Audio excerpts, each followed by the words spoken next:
ന്യൂസിന്റെ തേരോട്ടം എന്ന പരിപാടിയിൽ ഇന്ന് നാം ചർച്ച ചെയ്യപ്പെടുന്നത് വടകര പാർലമെന്റ് മണ്ഡലത്തിലെ തെരഞ്ഞെടുപ്പ് വിശേഷങ്ങളാണ്.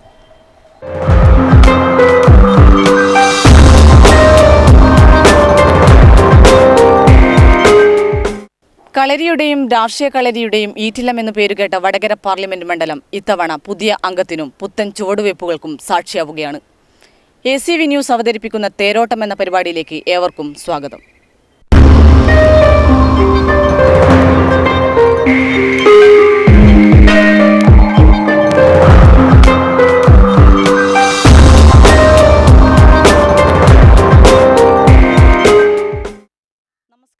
ഇത് കടത്തനാടിന്റെ വീരനായകൻ തച്ചോളി ഓതനൻ കുടികൊള്ളുന്ന ക്ഷേത്രമാണ്. തച്ചോളി മാണിക്കോത്ത് ക്ഷേത്രം എന്നറിയപ്പെടും. കടത്തനാടിൽ പഴയ കാലത്ത് നീതി നടപ്പാക്കിയിരുന്നത് അങ്കത്തട്ടിലൂടെയായിരുന്നു. കാലം മാറി ജനാധിപത്യത്തിൻ്റെ പുതിയ അങ്കത്തട്ടിൽ വിധി നിർണ്ണയിക്കാൻ ജനങ്ങൾ കാത്തിരിക്കുകയാണ്. UDF സ്ഥാനാർത്ഥി മുല്ലപ്പള്ളി രാമചന്ദ്രനും LDF സ്ഥാനാർത്ഥി AN ഷംസീറും ഒരുങ്ങിക്കഴിഞ്ഞു. പിന്നെ RMPയും BJPയും മറ്റ് സ്വതന്ത്രനും ഉണ്ട്.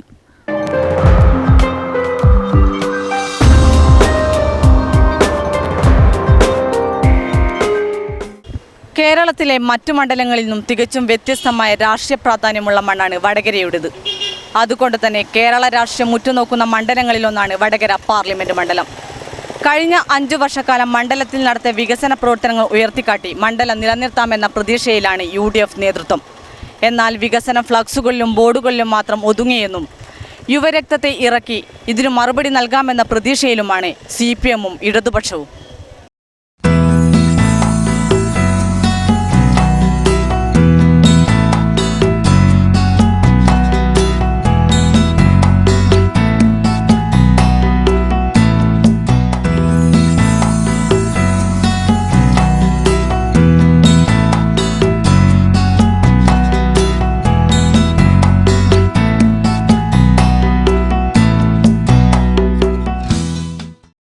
കടത്തനാടിന്റെ മണ്ണിൽ വിജയമുറപ്പിക്കാമെന്നുള്ള ശുഭപ്രതീക്ഷയിലാണ് ഇരുമുന്നണികളും. ഇത്തരത്തിൽ വിജയം മാത്രം ലക്ഷ്യമിട്ടുള്ള തെരഞ്ഞെടുപ്പ് പ്രചരണ പരിപാടികൾക്കാണ് ഇരുമുന്നണികളും രൂപം നൽകിയത്. വികസനത്തിനും രാഷ്ട്രീയത്തിനും ഉപരി കൊലപാതക രാഷ്ട്രീയം ഏറെ ചർച്ച ചെയ്യാവുന്ന കേരളത്തിലെ പ്രധാന മണ്ഡലങ്ങളിൽ ഒന്നാണ് വടകര പാർലമെന്റ് മണ്ഡലം.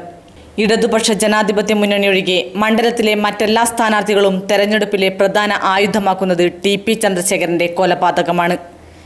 2 വർഷമായി കേരളം മുഴുവൻ ചർച്ച ചെയ്യപ്പെടുന്ന TP ചന്ദ്രശേഖരന്റെ കൊലപാതകം വടകരയിലെ തെരഞ്ഞെടുപ്പ് രാഷ്ട്രീയത്തിൽ എങ്ങനെ പ്രതിഫലിക്കുമെന്നാണ് രാഷ്ട്രീയ കേരളം ഉറ്റുനോക്കുന്നത്. ഇതിഹാസമാണു നീ പ്രിയ സഖാവേ, തെളിഞ്ഞുകത്തും വഴിവിളക്കുന്നു നീ. ഇതിഹാസമാണു നീ പ്രിയ സഖാവേ, തെളിഞ്ഞുകത്തും വഴിവിളക്കുന്നു നീ. യോദ്ധാക്കളെ പെറ്റ മണ്ണിൽ രണധീരനായി വളർന്നു നീ.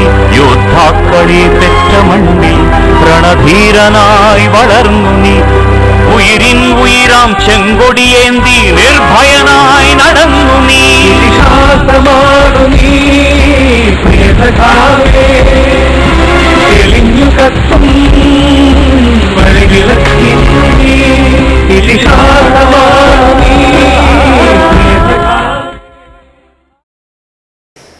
30 വർഷത്തോളമായി ചെങ്കൊടി മാത്രം പാറിയിരുന്ന വടകരയുടെ മണ്ണിൽ ത്രിവർണ പതാകയ്ക്ക് വഴിമാറിയത് TPയുടെയും RMPയുടെയും രാഷ്ട്രീയ നിലപാടായിരുന്നു. ഈ തെരഞ്ഞെടുപ്പിലും RMP നിർണായക ശക്തിയാകുമെന്നാണ് പ്രതീക്ഷിക്കുന്നത്. TP ചന്ദ്രശേഖരന്റെ കൊലപാതകത്തിനു ശേഷം നടക്കുന്ന ആദ്യ ലോക്സഭാ തെരഞ്ഞെടുപ്പാണ് വരാൻ പോകുന്നത്. TPയുടെ കൊലപാതകത്തിനുള്ള ശക്തമായ മറുപടി CPMന് നൽകാൻ കഴിയുമെന്ന കണക്കുകൂട്ടലാണ് RMP നേതൃത്വത്തിനുള്ളത്. അതുകൊണ്ട് തന്നെയാണ് RMP സംസ്ഥാന സെക്രട്ടറി അംഗവും TP വധക്കേസിലെ സ്പെഷ്യൽ പ്രോസിക്യൂട്ടറുമായ അഡ്വക്കേറ്റ് P കുമാരൻകുട്ടിയെ തന്നെ പോർക്കളത്തിലിറക്കിയത്. കഴിഞ്ഞ ലോക്സഭാ തെരഞ്ഞെടുപ്പിൽ TP സ്വന്തമാക്കിയ 21,833 വോട്ട് വർദ്ധിപ്പിക്കാനുള്ള തീവ്ര പോരാട്ടത്തിലാണ് RMP. അതുകൊണ്ട് തന്നെ ജനഹൃദയങ്ങളിലേക്ക് ഇറങ്ങിയുള്ള തെരഞ്ഞെടുപ്പ് പ്രചാരണ പരിപാടികൾക്കാണ് RMP തുടക്കമിട്ടിരിക്കുന്നത്. RMPയുടെ രംഗപ്രവേശനമാണ് കഴിഞ്ഞ തവണ UDFന് മണ്ഡലം പിടിച്ചെടുക്കാൻ കഴിഞ്ഞതെങ്കിലും ഇത്തവണ RMPയുടെ രാഷ്ട്രീയത്തെ പോലെ തന്നെ വികസന പ്രവർത്തനങ്ങളുമാണ് UDFന് വിജയപ്രതീക്ഷ നൽകുന്നത്. 30 വർഷത്തോളം തുടർച്ചയായി ഇടതുമുന്നണിയുടെ കയ്യിലുണ്ടായിരുന്ന വടകര മണ്ഡലം തിരിച്ചു പിടിക്കുക എന്നത് ഒരു അഭിമാന പോരാട്ടമായാണ് CPM കാണുന്നത്. ഈ ഒരു അംഗത്തിന് വിജയം കാണാൻ വേണ്ടിയാണ് യുവരക്തമായ ഷംസീറിനെ അംഗത്തട്ടിലിറക്കിയത്. കഴിഞ്ഞ 5 വർഷക്കാലമായി മണ്ഡലത്തിൽ നടത്തിയ വികസന പ്രവർത്തനങ്ങൾ മുൻനിർത്തിയാണ് മുല്ലപ്പള്ളി രാമചന്ദ്രൻ ഇത്തവണ വോട്ട് ചോദിക്കുന്നത്. ചെക്യാട് പഞ്ചായത്തിലെ അരീക്കരക്കുന്നിലെ BSF ആസ്ഥാനം മുതൽ പെരുവണ്ണാമൊഴിയിലെ CRPF ക്യാമ്പ് വരെ ഒരു മണ്ഡലത്തിന്റെ തന്നെ മുഖച്ഛായ മാറ്റുന്ന വികസന പ്രവർത്തനങ്ങൾക്ക് താൻ തുടക്കം കുറിച്ചതായി കേന്ദ്ര ആഭ്യന്തര സഹമന്ത്രി കൂടിയായ മുല്ലപ്പള്ളി രാമചന്ദ്രൻ അവകാശപ്പെടുന്നു.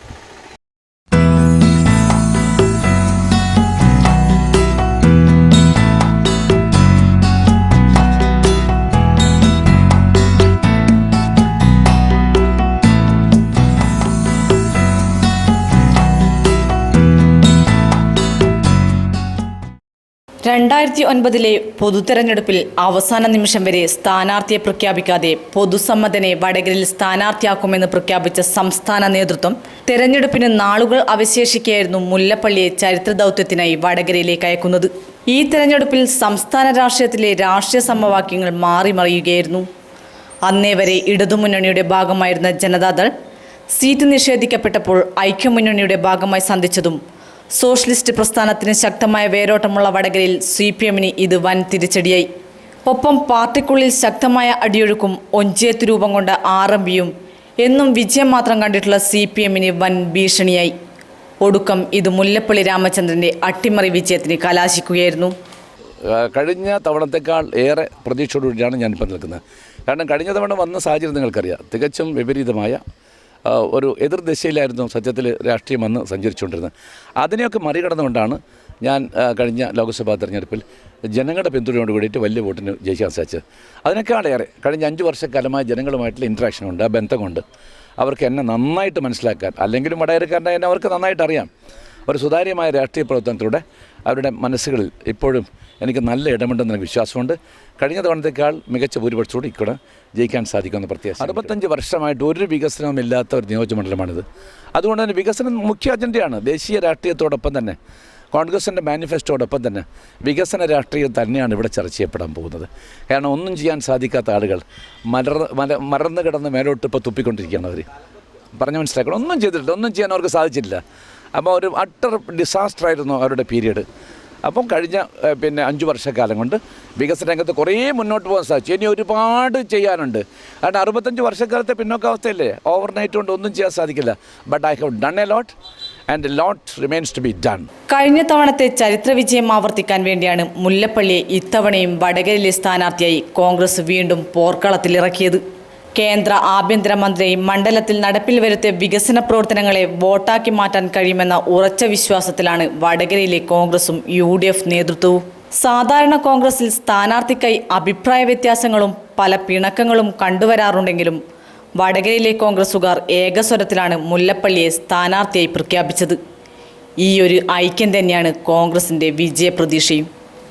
ജനനന്മ ലാക്കാക്കി പ്രവർത്തിക്കുന്ന ഒരു മനുഷ്യൻ രാഷ്ട്രീയ പരിഗണനകളൊക്കെ മാറ്റി നിർത്തിക്കൊണ്ട് വികസന കാര്യത്തിൽ ഒരു സമന്വയത്തിൻ്റെ പാതയിലൂടെ ജനങ്ങളെ സമന്വയിപ്പിച്ചു കൊണ്ടുപോകാൻ സാധിച്ചൊരു വ്യക്തി രൂപത്തിലൊക്കെ തന്നെ എന്നെ നോക്കിക്കാണുന്നുണ്ട്. അതുതന്നെയാണ് ഏറ്റവും പ്രധാനപ്പെട്ട ഒരു കാര്യമായിട്ട് ഞാൻ കാണുന്നത്. പിന്നെ ഒരു സുതാര്യമായ പ്രവർത്തനം എനിക്ക് കാഴ്ചവെക്കാൻ സാധിച്ചിട്ടുണ്ട്. ആ സുതാര്യതയിലും ജനങ്ങൾക്ക് വിശ്വാസമുണ്ട്. അതുപോലെ തന്നെ വികസന കാര്യങ്ങൾ ഞാൻ കാണിച്ച താല്പര്യം, ഞാൻ ചെയ്ത കാര്യങ്ങൾ, അതുപോലെ തന്നെ പൂർത്തിയാക്കാൻ സാധിക്കാത്ത കാര്യങ്ങൾ പൂർത്തിയാക്കുമെന്ന ജനങ്ങളുടെ വിശ്വാസം, ഇതൊക്കെ തന്നെയാണ് എനിക്ക് ആത്മവിശ്വാസം നൽകുന്നത്. ഈ പാർലമെൻറ്റ് സമ്മേളനം നടക്കുമ്പോൾ ഞാൻ ഒരിക്കൽ പോലും 1984 മുതൽ ലോകസഭയിൽ പോയ സന്ദർഭത്തിലൊക്കെ തന്നെ പാർലമെൻറ്റ് സമ്മേളനം ജനങ്ങളെല്ലാം തിരഞ്ഞെടുത്ത് അയച്ചിരിക്കുന്ന പാർലമെൻറ്റിൽ ജനങ്ങളുടെ പ്രശ്നം അവതരിപ്പിക്കാൻ വേണ്ടി, നാടിൻ്റെ പ്രശ്നം അവതരിപ്പിക്കാൻ വേണ്ടി ആ കിട്ടിയ സന്ദർഭം സാർത്ഥകമായിട്ട് പാർലമെൻറ്റിൽ ചെലവഴിക്കും. അത് കഴിഞ്ഞാൽ പൂർണ്ണമായിട്ട് നിയോജകമണ്ഡലത്തിൽ ചെലവഴിക്കുകയും ചെയ്യുന്ന ഒരു MP ആയിട്ടാണ് എല്ലാവർക്കും ഇതിനെ അറിയുന്നത്. അതുകൊണ്ട് തന്നെ ആർക്കും ആ കാര്യത്തിൽ പരാതിയില്ല. അത് ചന്ദ്രശേഖരൻ വധം വടകരയിലെ ആളുകൾ മറക്കില്ല എന്ന് പറഞ്ഞതിൽ അർത്ഥമില്ല. ചന്ദ്രശേഖരൻ വധം മനസ്സാക്ഷികൾ ആർക്ക് മറക്കാൻ സാധിക്കും? ഒരാൾക്കും മറക്കാൻ സാധിക്കില്ല. തീർച്ചയായിട്ടും അക്രമകാരികൾ ആരാണോ, അക്രമത്തിന് നേതൃത്വം കൊടുത്തവരാരാണോ, അവരാണ് ഈ തെരഞ്ഞെടുപ്പ് രംഗത്ത് നിറഞ്ഞു നിൽക്കുന്നതെങ്കിൽ അവർക്കെതിരായിട്ടൊരു മറുപടി കൂടി ആയിരിക്കുമല്ലോ ഈ തെരഞ്ഞെടുപ്പ്. ഒരു സംശയമില്ലാത്ത കാര്യമല്ലേ. ജനങ്ങൾ അവരെ തിരിച്ചറിഞ്ഞിട്ടുണ്ട്. അവർക്ക് കടുത്ത ശിക്ഷ ഈ തെരഞ്ഞെടുപ്പിലൂടെ കൊടുക്കാൻ വേണ്ടി ജനങ്ങൾ തയ്യാറായി കഴിഞ്ഞിരിക്കുകയാണ്.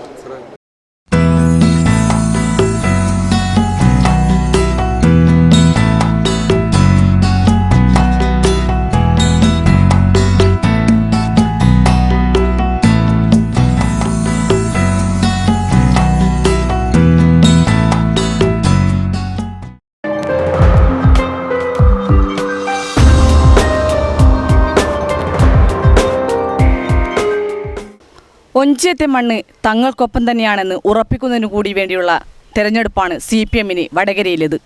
എന്നും ചുവപ്പിനൊപ്പം നിന്ന മണ്ണിൽ മുല്ലപ്പള്ളിയെ തളയ്ക്കാൻ CPM ഒരു യുവരക്തത്തെയാണ് പോർക്കളത്തിലിറക്കിയത്. SFIയുടെയും DYFIയുടെയും സമരപോരാളിയായ ഷംസീറിലൂടെ മണ്ഡലം തിരിച്ചുപിടിക്കാനുള്ള ശ്രമത്തിലാണ് CPM-ഉം ഇടതുമുന്നണിയും.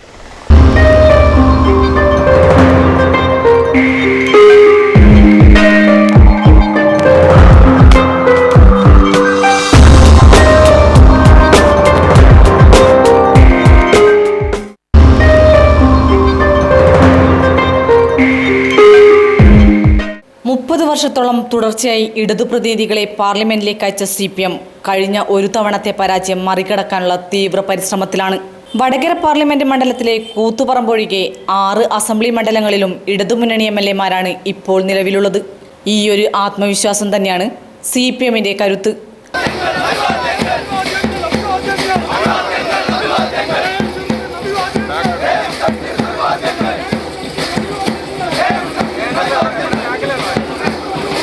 അഡ്വക്കേറ്റ് AV രാഘവനും O ഭരതനും AK പ്രേമചന്ദ്രനും സദ്യദേവിക്കും പിന്നാലെ അരിവാൾ ചുറ്റിക നക്ഷത്രത്തിൽ ഷംസീർ വോട്ടു തേടുമ്പോൾ CPM പ്രാദേശിക ഘടകങ്ങൾ വിഭാഗീയത മറന്ന് ഒറ്റക്കെട്ടായി അണിനിരന്നിരിക്കുകയാണ്.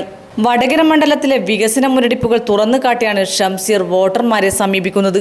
ഫ്ലക്സുകളിലും ബോർഡുകളിലും മാത്രം ഒതുങ്ങിക്കൂടുകയാണ് വടകരയിലെ വികസനമെന്നാണ് ഷംസീർ വാദിക്കുന്നത്. ഏതാണ്ട് മണ്ഡലമെല്ലാം ഒരു റൗണ്ട് പൂർത്തീകരിച്ചു. നല്ല പ്രതികരണമാണ് ജനങ്ങൾക്കിടയിൽ നിന്ന് ഉണ്ടായിക്കൊണ്ടിരിക്കുന്നത്. LDFൻ്റെ വിജയസാധ്യത നല്ലതുപോലെയുണ്ട്. ഈ മണ്ഡലത്തിനകത്ത് ചർച്ച ചെയ്യപ്പെടുന്ന പ്രധാനപ്പെട്ട വിഷയങ്ങൾ, ഇത് മലയോരവും തീരദേശവും രണ്ടും അടങ്ങിയ ഒരു മണ്ഡലമാണ്. മലയോര മേഖലയിൽ കസ്തൂരിരംഗൻ റിപ്പോർട്ടിൻ്റെ ഭാഗമായി ജനങ്ങൾ കടുത്ത നിരാശയിലും പ്രതിസന്ധിയിലുമാണ്. തീരദേശ മേഖലയിലേക്ക് വരുമ്പോൾ CRZ സോണിൻ്റെ ഭാഗമായി ജനങ്ങളെ കുടിയൊഴിപ്പിക്കാൻ ശ്രമിച്ചുകൊണ്ടിരിക്കുകയാണ്. അതോടൊപ്പം ജനവിരുദ്ധ നയങ്ങൾ, കോൺഗ്രസിൻ്റെ UPA സർക്കാരിൻ്റെ ജനവിരുദ്ധ നയങ്ങൾ, ഇതെല്ലാം കൊണ്ടുതന്നെ പൊതുവിൽ രാഷ്ട്രീയ സാഹചര്യം ഇടതുപക്ഷത്തിന് അനുകൂലമാണ്. ഇന്ത്യയിൽ ഒരു മൂന്നാം ബദൽ ഉയർന്നു വരും. കേരളത്തിൽ ഇടതുപക്ഷ ജനാധിപത്യ മുന്നണിക്ക് അനുകൂലമായ സാഹചര്യമാണ് നിലനിൽക്കുന്നത്. പൊതു രാഷ്ട്രീയ സാഹചര്യം ഇടതുപക്ഷത്തിന് അനുകൂലമാണ്. 10 വർഷക്കാലത്തെ UPA ഭരണത്തിൽ ജനം കടുത്ത നിരാശയിലാണ്. അഴിമതി, വിലക്കയറ്റം, അതോടൊപ്പം തന്നെ ഈ രാജ്യത്തിൻ്റെ ഇന്ത്യ പ്രകൃതി വിഭവങ്ങളെ സമ്പന്നമായ രാജ്യമാണ്. ഈ രാജ്യത്തിൻ്റെ പ്രകൃതി വിഭവം കോർപ്പറേറ്റുകൾ കൊള്ളയടിക്കാൻ അവസരം കൊടുക്കുകയാണ്. അതോടൊപ്പം കേരളത്തിലെ UDFൻ്റെ 3 വർഷക്കാലത്തെ ജനവിരുദ്ധ ഭരണം, ഇതെല്ലാം പൊതുവിൽ ഇടതുപക്ഷത്തിന് അനുകൂലമായ ഘടകം കേരളത്തിൽ ഉൾപ്പെടുത്തിയിട്ടുണ്ടെന്നാണ്. ഈ മണ്ഡല വികസനത്തിൽ മുരടിപ്പാണ് ഉണ്ടായിട്ടുള്ളത് 5 വർഷക്കാലം. മണ്ഡല വികസനത്തിൻ്റെ മുരടിപ്പ് മാറ്റി മണ്ഡല വികസനം ജനാധിപത്യ രീതിയിലൂടെ പഞ്ചായത്ത് പ്രസിഡന്റുമാരുടെയും ബ്ലോക്ക് പഞ്ചായത്ത് മെമ്പർമാരുടെയും മുനിസിപ്പൽ കൗൺസിലർമാരുടെയും തദ്ദേശ സ്വയംഭരണ സ്ഥാപനങ്ങളുടെ ഭാരവാഹികളുടെയും മുഖവിലക്കെടുത്തുകൊണ്ട് വികസനത്തിന് വേണ്ടി ഞാൻ ജയിക്കുകയാണെങ്കിൽ മുൻകൈയെടുക്കും. പക്ഷേ ജനാധിപത്യ മുന്നണിക്ക് അനുകൂലമാണ് പൊതു രാഷ്ട്രീയ സാഹചര്യം. അതുകൊണ്ട് ഇടതുപക്ഷത്തിന് നല്ല വിജയസാധ്യതയോടെ ഉണ്ട്. മണ്ഡലത്തിലെ 2ാം ഘട്ട പര്യടനം ആരംഭിച്ചതോടെ തെരഞ്ഞെടുപ്പ് പ്രചരണങ്ങളിലെ ജനപങ്കാളിത്തം വോട്ടാക്കി മാറ്റാനുള്ള തീവ്ര ശ്രമത്തിലാണ് ഇടതുപക്ഷ മുന്നണി. ജനങ്ങൾ നല്ല സ്നേഹവായ്പോടുകൂടി എന്നെ വരവേറ്റിട്ടുള്ളത്. നല്ല സ്വീകരണങ്ങളാണ് ഓരോ കേന്ദ്രത്തിൽ നിന്ന് എനിക്ക് ലഭിച്ചിട്ടുള്ളത്. ജനങ്ങൾ വളരെ ആവേശപൂർവ്വമാണ് എന്നെ വരവേൽക്കാൻ തയ്യാറായിട്ടുള്ളത്. എന്നുദ്ദേശിക്കുന്നത് ഇടതുപക്ഷ ജനാധിപത്യ മുന്നണി സ്ഥാനാർത്ഥിയെ. ആ നിലയിൽ ഇടതുപക്ഷ ജനാധിപത്യ മുന്നണിക്ക് വലിയ വിജയസാധ്യത ഈ മണ്ഡലത്തിലുണ്ട്. ഇടതുപക്ഷ ജനാധിപത്യ മുന്നണിയും UDFും തമ്മിലാണ് മത്സരം. അതിൽ ഇടതുപക്ഷം മുന്നോട്ട് വെക്കുന്ന രാഷ്ട്രീയവും UDF മുന്നോട്ട് വെക്കുന്ന രാഷ്ട്രീയവുമാണ് ചർച്ച ചെയ്യുന്നത്. വ്യക്തികളല്ലല്ലോ മത്സരിക്കുന്നത്. അതുകൊണ്ട് തന്നെ ഇടതുപക്ഷത്തിന് വിജയസാധ്യത വളരെ കൂടുതലാണ്. പാർലമെൻറ്റ് ഇലക്ഷൻ ആകുമ്പോൾ ചർച്ച ചെയ്യപ്പെടുന്ന വിഷയങ്ങൾ 5-10 വർഷക്കാലത്ത് UPA ഭരണമാണ്. അതോടൊപ്പം സംസ്ഥാനത്ത് 1000 ദിനം പിന്നിടുന്ന UDF ഭരണവും, അതോടൊപ്പം മണ്ഡലത്തിൻ്റെ വികസനവും, ഇതെല്ലാമാണ് ഈ തെരഞ്ഞെടുപ്പിൽ ഏറ്റവും മുഖ്യമായ ചർച്ചാ വിഷയമെന്നാണ് ഞങ്ങൾ മനസ്സിലാക്കുന്നത്. അത് ഇടതുപക്ഷ ജനാധിപത്യത്തിന് അനുകൂലമായ ഘടകം ഉണ്ടാക്കിയിട്ടുണ്ട്.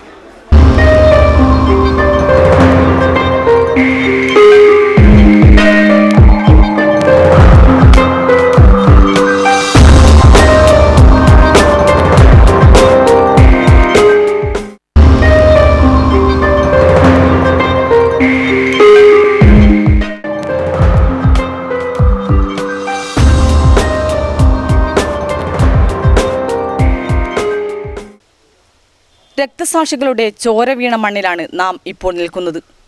കഴിഞ്ഞ 2 വർഷം മുൻപ് TP ചന്ദ്രശേഖരൻ കൊല്ലപ്പെട്ടതോടെയാണ് ഒഞ്ചിയത്തെ മണ്ണ് വീണ്ടും ചുവക്കാനിടയായത്. 1948-ൽ 8 സഖാക്കളുടെ രക്തസാക്ഷിത്വമാണ് ഒഞ്ചിയത്തെ കമ്മ്യൂണിസ്റ്റ് ചരിത്രഭൂമിയാക്കി മാറ്റിയത്. എന്നാൽ 2008-ൽ CPM നേതൃത്വത്തോട് കലഹിച്ച് TP ചന്ദ്രശേഖരൻ്റെ